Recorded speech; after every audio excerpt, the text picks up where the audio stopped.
Hi అండి. అందరూ బావుండాలని కోరుకుంటూ 2025లో హెచ్-1బీ ప్రాసెస్ తీసుకోవాల్సిన జాగ్రత్తలు ఏమిటి? ఈ విషయాల గురించి క్లియర్‌గా చెప్పే ముందు ఒక చిన్న రిక్వెస్ట్ అండి. మీరు ఈ వీడియో చూస్తుంటే గనక దయచేసి ఒక లైక్ చేయండి, షేర్ చేయండి. తప్పకుండా సబ్స్క్రైబ్ అయితే చేసుకోండి. హెచ్-1బీ అంటేనే మనకు ఆల్రెడీ యూఎస్‌లో జాబ్ ఆఫర్ ఉంటేనే హెచ్-1బీ ప్రాసెస్ చేయడం జరుగుతుంది. కంపెనీ ద్వారా హెచ్-1బీ ప్రాసెస్ అవుతుందా? లేదా కన్సల్టెన్సీ ద్వారా హెచ్-1బీ ప్రాసెస్ చేయించుకుంటున్నారా? కన్సల్టెన్సీ ద్వారా అయితే ఆ కన్సల్టెన్సీ జెన్యూనా? కాదా? ఎన్ని సంవత్సరాల నుంచి ఆ బిజినెస్ రన్ చేస్తున్నారు?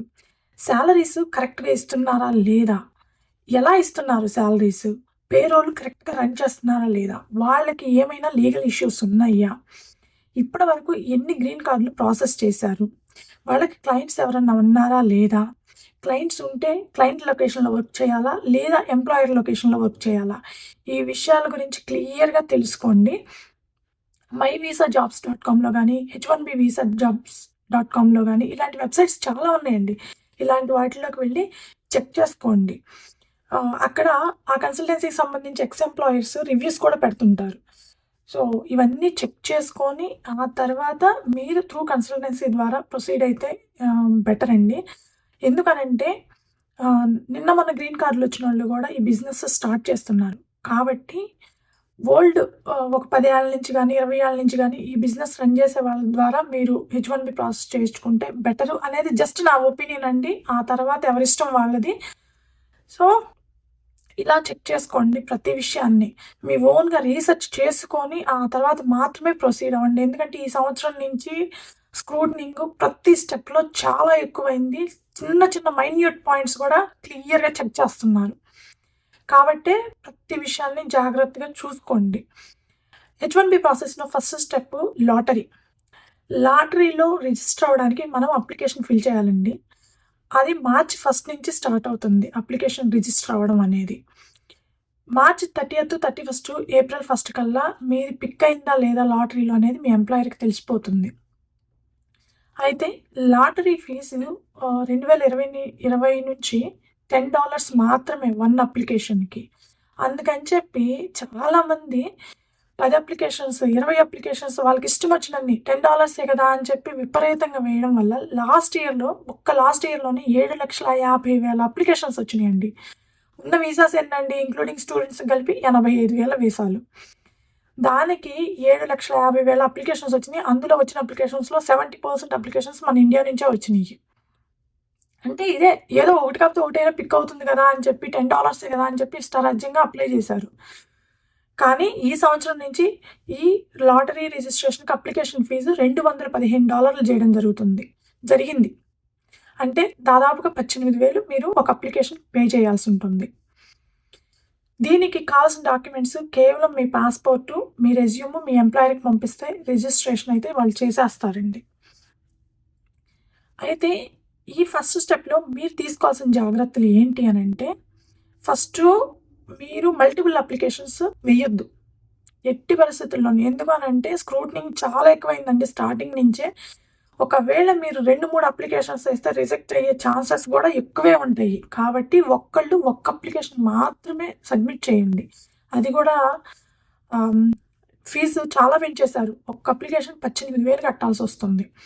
సో, ఇది మీరు తీసుకోవాల్సిన జాగ్రత్త అండి. ఒక్క అప్లికేషనే అది జెన్యూన్‌గా వేసుకోండి. సీరియస్‌గా మీరు కన్సల్టెన్సీ ద్వారా అయితే కన్సల్టెన్సీ గురించి క్లియర్‌గా తెలుసుకొని ఆ తర్వాతే అప్లై చేయండి. కంపెనీ ద్వారా అయితే ఇది కంపెనీ వాళ్ళు చూసుకుంటారు కాబట్టి నో ప్రాబ్లమ్. ఇకపోతే సెకండ్ స్టెప్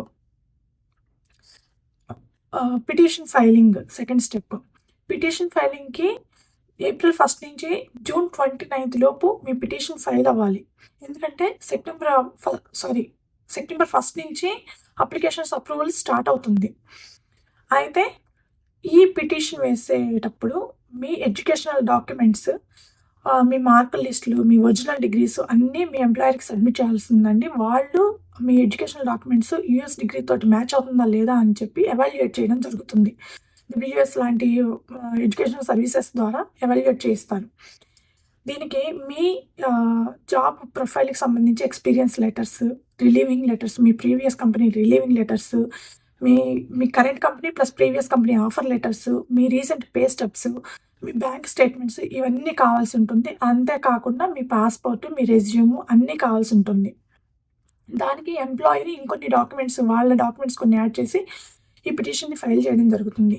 అయితే ఈ ప్రాసెస్‌లో మీరు ఎంప్లాయర్‌కి ఎలాంటి మనీ పే చేయాల్సిన అవసరం లేదండి. ఇది కంప్లీట్‌గా ఎంప్లాయరే పే చేసుకోవాల్సి ఉంటుంది. ఈ మనీ మ్యాటర్స్ మొత్తం ఎంతైతే ఫీజు ఉంటుందో అంత ఫీజు మీరు కంప్లీట్‌గా మీ ఎంప్లాయరే పే చేయాలి. అయితే ఇక్కడ మీరు తీసుకోవాల్సిన జాగ్రత్తలేంటి? పిటిషన్ ఫైలింగ్‌లో మీరు క్లియర్‌గా తీసుకోవాల్సిన జాగ్రత్తలేంటంటే ఫస్ట్ మీరు ఎట్టి పరిస్థితుల్లోనూ ఫేక్ డాక్యుమెంట్స్ సబ్మిట్ చేయబాకండి. స్క్రూటనింగ్ టూ మచ్‌గా ఉంది. మీ ఎడ్యుకేషన్‌కి సంబంధించిన, మీ జాబ్ ప్రొఫైల్‌కి సంబంధించిన ఏదైనా సరే మీరు ఎట్టి పరిస్థితుల్లోనూ ఫేక్ డాక్యుమెంట్స్ మాత్రం సబ్మిట్ చేయొద్దు. రెండవది మీ మీ పిటిషన్ వేసే మీ ఎంప్లాయర్ ఎవరైతే ఉన్నారో ప్రతి కంపెనీకి యూఎస్‌లో ప్రతి కంపెనీకి అటార్నీ ఉంటారండి. లాయర్ ఉంటాడు. ప్రతి కంపెనీకి లాయర్ ఉంటాడు.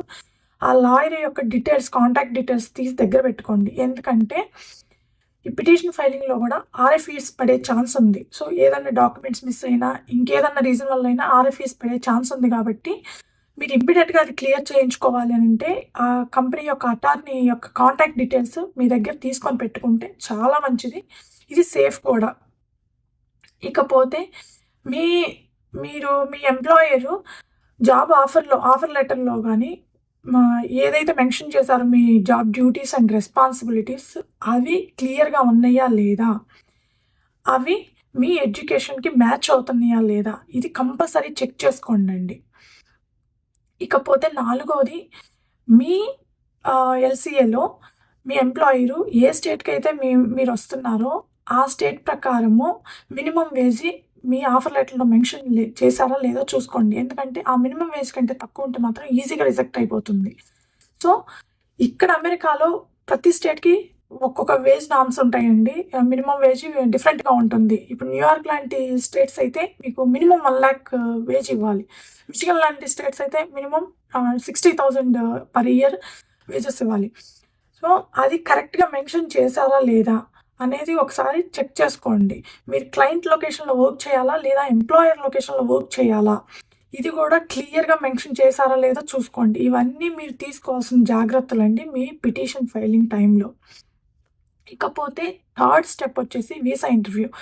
వీసా ఇంటర్వ్యూకి అన్ని డాక్యుమెంట్స్ కావాలండి. ఇప్పుడు నేను చెప్పిన అన్ని ఎడ్యుకేషన్‌కి సంబంధించి, జాబ్ ప్రొఫైల్‌కి సంబంధించి, అంతేకాకుండా ఇంకా కొన్ని డాక్యుమెంట్స్ కూడా కావాల్సి ఉంటుంది. ఆ డాక్యుమెంట్స్ ఏంటి? ఎలా మనం ఫైల్ చేసుకోవాలి? మనం ఈజీగా వీసా ఇంటర్వ్యూలో అడిగినప్పుడు తీసివ్వడానికి ఎలా ఫైలింగ్ క్లియర్‌గా పెట్టుకోవాలనేది నేను ఆల్రెడీ ఇదివరకి మేము వెళ్ళినప్పుడు వీడియో చేశానండి. అది కింద డిస్క్రిప్షన్‌లో యాడ్ చేసున్నాను ఆ లింక్‌ని. ఒకసారి మీకు ఏదన్నా క్లారిటీ కావాలంటే అక్కడికెళ్ళి చెక్ చేయండి. ఆ లింక్ మీద క్లిక్ చేసి. ఈ డాక్యుమెంట్స్ అన్నిటితో పాటు ఇప్పుడు మ్యాండేటరీ అయ్యింది క్లయింట్ లెటర్ అండి. క్లయింట్ లెటర్ మాత్రం అస్సలు మిస్ చేసుకోబాకండి. మీ కన్సల్టెన్సీ ద్వారా అయినా, కంపెనీ ద్వారా అయినా మీ క్లయింట్ ఎవరు? ఆ క్లయింట్ లొకేషన్‌లో వర్క్ చేస్తారా? ఎంప్లాయర్ లొకేషన్‌లో వర్క్ చేస్తారా? అనేది క్లియర్‌గా తెలుసుకోండి. అన్ని డాక్యుమెంట్స్ ఏది మిస్ చేసుకోకుండా ఇంక్లూడింగ్ మీరు వీసా ఇంటర్వ్యూకి వెళ్ళే ముందు మీ కంపెనీ ట్యాక్స్ డాక్యుమెంట్స్ కూడా పంపించే ఛాన్స్ ఉంటుందండి. అవి కూడా జాగ్రత్తగా తీసుకెళ్ళండి. ఈచ్ అండ్ ఎవ్రీ డాక్యుమెంట్ ఎక్కడ ఫేక్, ఎక్కడన్నా గ్యాప్‌లు ఉంటే ఆ గ్యాప్‌లు ఎందుకొచ్చినాయి అనేది క్లియర్‌గా మీరు మెన్షన్ చేయాల్సి ఉంటుంది వీసా ఇంటర్వ్యూ టైంలో. అదేవిధంగా ఇదివరకు ఎప్పుడైనా సరే B1 వీసా అప్పుడు గానీ, లేదంటే H1 ప్రీవియస్ టైమ్స్‌లో గానీ మీదేదన్నా రిజెక్ట్ అయ్యి ఉంటే గనక ఆ రిజెక్షన్‌కి కారణం ఏంటి? ఎందుకు రిజెక్ట్ అయింది? మనం ఏ విధంగా చెబితే అవతల వీసా ఆఫీసర్ కన్విన్స్ అవుతాడు. ఇయన్నీ బాగా ప్రిపేర్ అవ్వండి. ఇవన్నీ మీరు తీసుకోవాల్సిన జాగ్రత్తలేనండి. ప్రతి డాక్యుమెంట్ జాగ్రత్తగా పెట్టుకోండి. వీసా ఇంటర్వ్యూ అయిపోంగానే మనకి హమ్మయ్య! ఇంకేముంది యూఎస్ వెళ్ళిపోవచ్చు అని ఆనందపడబాకండి ఇప్పుడున్న సిట్యుయేషన్‌లో. ఎందుకంటే ఫోర్త్ స్టెప్ ఇక్కడే స్టార్ట్ అవుతుంది. అదే port of entry. Port of ఎంట్రీలో స్క్రూటనింగ్ అనేది టూ మచ్‌గా ఉందండి.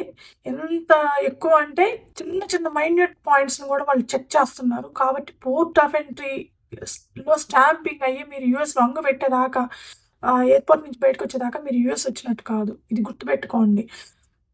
పోర్ట్ ఆఫ్ ఎంట్రీలో తీసుకోవాల్సిన జాగ్రత్తలేంటంటే మీ ఈచ్ అండ్ ఎవ్రీ డాక్యుమెంట్ మీరు వీసా ఇంటర్వ్యూకి ఏదైతే తీసుకెళ్లారో అది క్లియర్‌గా అది మొత్తం క్యారీ చేయండి. ప్రతి డాక్యుమెంట్ క్యారీ చేయండి. I-797 గానీ, I-94 గానీ, ఎల్‌సీఏ గానీ, మీ పిటిషన్ అప్రూవల్ గానీ అన్నీ క్లియర్‌గా యాడ్ చేసుకొని ఫైల్‌లో క్లియర్‌గా పెట్టుకొని తీసుకురండి. ఒకటి. ఇంకొకటి ఇంపార్టెంట్, ఇక్కడ చాలామంది దొరికిపోతున్నారండి ఈ పాయింట్‌లో.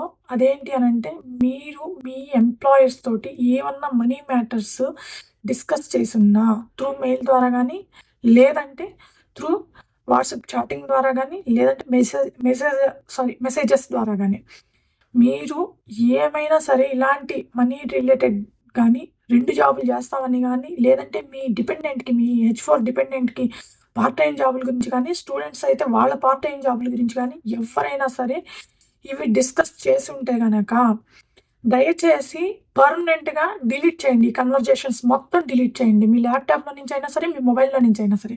ఒకవేళ ఈ కంపల్సరీ కావాలి, బ్యాకప్ ఉండాలి అనుకుంటే గనక, మీకు ఇండియాలో రిలయబుల్ పర్సన్స్‌కి పంపించి, వాళ్ళ దగ్గర వాళ్ళ మెయిల్ ఐడీకి పంపించి అక్కడ పెట్టుకోండి తప్ప, మీ ల్యాప్‌టాప్‌లో గానీ, మీరొచ్చేటప్పుడు మీ మొబైల్‌లో గానీ, ఇలాంటి మనీ రిలేటెడ్, మీ ఎంప్లాయర్ తోటి మనీ రిలేటెడ్ కన్వర్జేషన్స్ కానీ, మీ పార్ట్ టైమ్ జాబ్స్ కన్వర్జేషన్స్ కానీ, మీరు H1B మీద వచ్చేవాళ్ళు ఎలాంటి యాక్టివిటీస్ చేయబోతున్నారు ఇక్కడికొచ్చినాక అనే కన్వర్జేషన్స్ కానీ, మీరు 2 జాబులు చేయాలనుకుంటున్నారా అనే కన్వర్జేషన్స్ కానీ, ఇలాంటివి మాత్రం అస్సలు ఉండనివ్వద్దండి. కంప్లీట్‌గా బ్యాకప్ లేకుండా డిలీట్ చేసుకోండి. ఎందుకంటే పోర్ట్ ఆఫ్ ఎంట్రీలో సెకండరీ వెరిఫికేషన్ కింద వాళ్ళకి డౌట్ వస్తే గనక పక్కకి తీసుకెళ్ళి మీ ల్యాప్‌టాప్, మీ మొబైల్, హార్డ్ డిస్క్‌లో కాపీ చేసుకొని అవి చెక్ చేస్తున్నారు. ఇది క్లియర్ అండి. చాలా మందికి జరుగుతున్నాయి ఇవి. మీరు మాత్రం ఈ విషయంలో చాలా జాగ్రత్తగా ఉండాలి. సో, ఇదండి H1B ప్రాసెస్. మీరు తీసుకోవాల్సిన జాగ్రత్తలు ప్రతి స్టెప్‌లో గూడా. కంపెనీ ద్వారా వచ్చేవాళ్ళైనా సరే సేమ్ వీసా ఇంటర్వ్యూ కాడి నుంచి సేమ్ జాగ్రత్తలు తీసుకోవాలండి. కన్సల్టెన్సీ ద్వారా వచ్చేవాళ్ళు ఇంకొంచెం ఎక్కువ జాగ్రత్తలు తీసుకొని జాగ్రత్తగా రండి. ఎవరైనా H1B వీసా ఇంటర్వ్యూకి వెళ్తుంటే గనక వాళ్ళందరికీ ఆల్ ది బెస్ట్ అండి. సో, ఇది H1B వీసా ప్రాసెస్ 2025లో మీరు తీసుకోవాల్సిన జాగ్రత్తలు. ఈ వీడియో మీకు నచ్చుంటే గనక దయచేసి ఒక లైక్ చేయండి, షేర్ చేయండి. తప్పకుండా సబ్స్క్రైబ్ అయితే చేసుకోండి. Thank you.